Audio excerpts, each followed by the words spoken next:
Hello everyone. तो आज हम एक्सरसाइज 14 का क्वेश्चन नंबर 3 सॉल्व करने जा रहे हैं। तो देखते हैं क्वेश्चन क्या है। क्वेश्चन है an observer 1.5 metre tall is 30 metre away from a chimney. The angle of elevation of the top of a chimney from his eye is 60 degree. Find the height of the chimney. ठीक है, तो इस question में एक chimney है, तो पहले हम ग्राउंड बनाते हैं। तो ग्राउंड को हम हमेशा एक हॉरिजॉन्टल लाइन से रिप्रेजेंट करते हैं। ठीक है, तो ये मान लेते हैं मेरा एक ग्राउंड है और ये चिमनी है। ठीक है, और हम इस पे बात कर चुके हैं, चिमनी हो, टावर हो, बिल्डिंग हो, कुछ भी हो, उसको हम एक स्ट्रेट वर्टिकल लाइन से रिप्रेजेंट करते हैं। ठीक है, और ये मान के चलते हैं कि ये जो है ग्राउंड के साथ 90 डिग्री का एंगल बना रहा है। ठीक है, अब क्वेश्चन में ये बोल रहा है कि इस चिमनी से 30 मीटर की दूरी पे एक ऑब्जर्वर है। तो मान लेते हैं कि 30 मीटर की दूरी कहीं यहाँ पे है। ठीक है, तो इस पॉइंट पे एक ऑब्जर्वर है और इस क्वेश्चन में ऑब्जर्वर का हाइट दिया गया है। ठीक है ना, तो हाइट को भी बताना पड़ेगा, रिप्रेजेंट करना होगा। तो मान लेते हैं कि ये ऑब्जर्वर का हाइट है। ठीक है, यहाँ पे दिया है कि ऑब्जर्वर का हाइट है 1.5 मीटर। क्लियर है।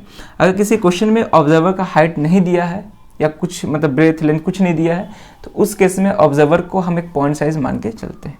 क्लियर है यहाँ तक। चलो, अब आगे क्वेश्चन में बोल रहा है कि ये जो ऑब्जर्वर है इस चिमनी के टॉप पे देख रहा है, तो उस केस में लाइन ऑफ साइट क्या होगा। तो लाइन ऑफ साइट एक स्ट्रेट लाइन होगा जो कि ऑब्जर्वर के आई को और जिस भी पॉइंट पे वो देख रहा है उसको ज्वाइन करने वाले स्ट्रेट लाइन को हम क्या बोलते हैं, लाइन ऑफ साइट बोलते हैं। ठीक है, अब हॉरिजॉन्टल लाइन इसके लिए क्या होगा, तो हॉरिजॉन्टल लाइन ये होगा जो कि ग्राउंड से पैरेलल है। ठीक है, तो ये मेरा हॉरिजॉन्टल लाइन होगा और ये हॉरिजॉन्टल लाइन इसके साथ भी 90 डिग्री का एंगल बना रहा होगा। ठीक है, और यहाँ पे जिस भी पॉइंट पे वो ऑब्जर्वर देख रहा है वो पॉइंट हॉरिजॉन्टल लाइन से ऊपर है, तो यहाँ पे एंगल ऑफ एलिवेशन होगा और एंगल ऑफ एलिवेशन कितना है, 60 डिग्री। ठीक है, अब आगे क्वेश्चन में है find the height of the chimney. हमको चिमनी का हाइट बताना है कि चिमनी का हाइट कितना होगा। ठीक है, और यहाँ पे क्वेश्चन में एक और बात दिया है, the angle of elevation of the top of a chimney from his eyes. ठीक है, तो आंख से, तो ऑब्जर्वर का कहाँ होगा, आई कहाँ होगा, इसी पॉइंट पे होगा। तो इसी पॉइंट से एंगल ऑफ एलिवेशन बताना है जो कि कितना है, 60 डिग्री है। ठीक है, यही क्वेश्चन में बताना चाह रहा है। अब हमको चिमनी का हाइट बताना है, तो चिमनी को हम ए बी से रिप्रेजेंट कर रहे हैं। ये ए बी चिमनी है और इस पॉइंट को सी बोल रहे हैं, ये डी और ये। ठीक है, तो सी डी मेरा ऑब्जर्वर है, A B height of the chimney है। क्लियर है। अब कैसे करेंगे सॉल्व, ध्यान से देखेंगे। तो आते हैं सॉल्यूशन पार्ट पे। तो लिखेंगे let A B be the height of chimney. ठीक है, and C D be height of observer. ठीक है, और यहां पे ऑब्जर्वर का हाइट दिया है जो कि 1.5 मीटर है। तो लिखेंगे then C D is equal to 1.5 metre. ये तो गिवन है। क्लियर है। अब सी डी, अगर ये सी डी 1.5 मीटर है तो बी ई भी क्या होगा, 1.5 मीटर होगा, क्योंकि यहाँ पे सी बी ई डी एक पैरेललोग्राम या फिर बोल सकते हैं रेक्टेंगल की तरह बिहेव कर रहा है, क्योंकि ये 90 ये भी 90 है और ये भी तो 90 ही होगा, तो ये भी 90 होगा। ठीक है ना, तो चारों एंगल से यहाँ पे 90 डिग्री है, तो एक रेक्टेंगल है और रेक्टेंगल में अपोजिट साइड्स क्या होते हैं, इक्वल होते हैं। तो हम बोल सकते हैं सी डी और बी आपस में इक्वल होंगे और डी ई और बी सी भी आपस में इक्वल होंगे। ठीक है, तो सी डी कितना है, 1.5, तो ये भी कितना होगा, 1.5 मीटर होगा। ठीक है, तो यहां पर हम लिख सकते हैं B is equal to 1.5 metre. Clear. अब समझेंगे यहां पे हमको टोटल हाइट ऑफ चिमनी बताना है। तो हाइट ऑफ चिमनी क्या होगा, पूरा ए बी होगा। ए बी में से हमको बी ई मालूम है, केवल ए ई की जरूरत है। अगर हमको ए ई मालूम चल जाएगा तो टोटल हाइट ऑफ चिमनी भी मालूम चल जाएगा। क्लियर। तो हम क्या करते हैं कि पूरे हाइट को हम x मान के चलते हैं। ठीक है, चिमनी के पूरे हाइट को हम x मान के चलते हैं या फिर h मान लेते हैं। ठीक है, h लिखेंगे let the height of the chimney भी h metre.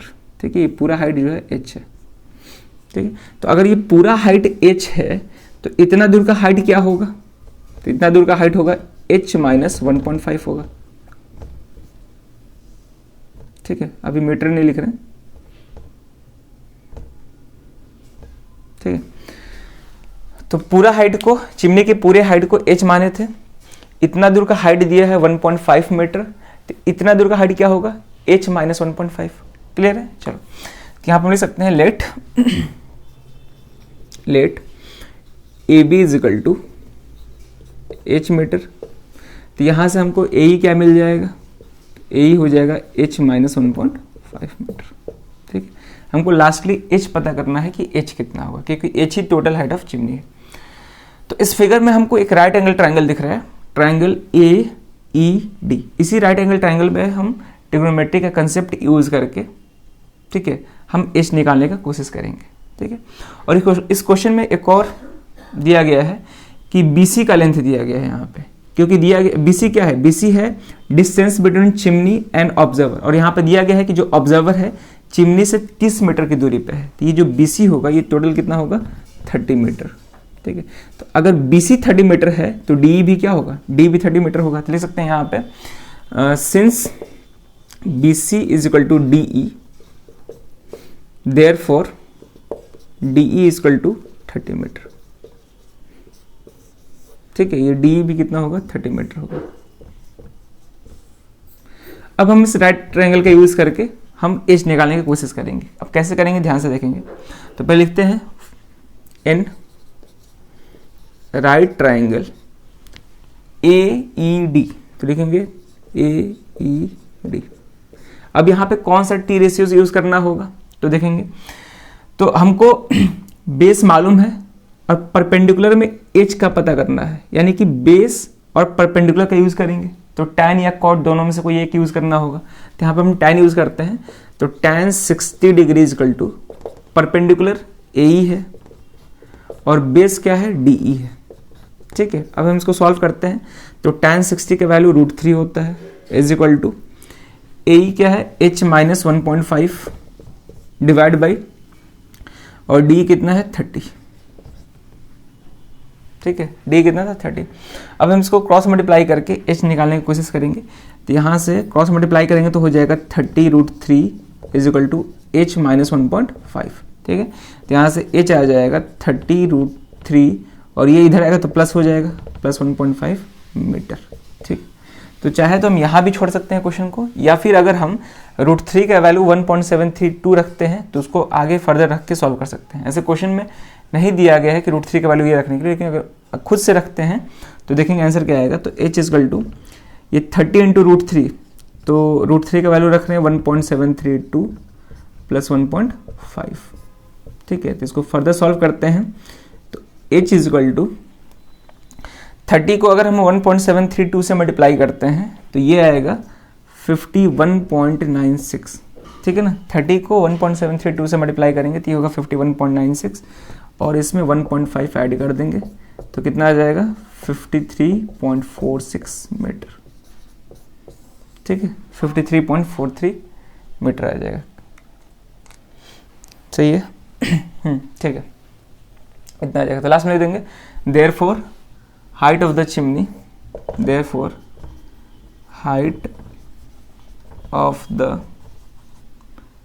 Chimney equal to, अच्छा इसको ऐड करते हैं एक बार, 51.96 है और ये है 1.50, तो यहाँ पे 53.46 होगा। ठीक है, यहाँ पे 6 होगा, तो ये हो गया 53.46 मीटर, ये आंसर होगा।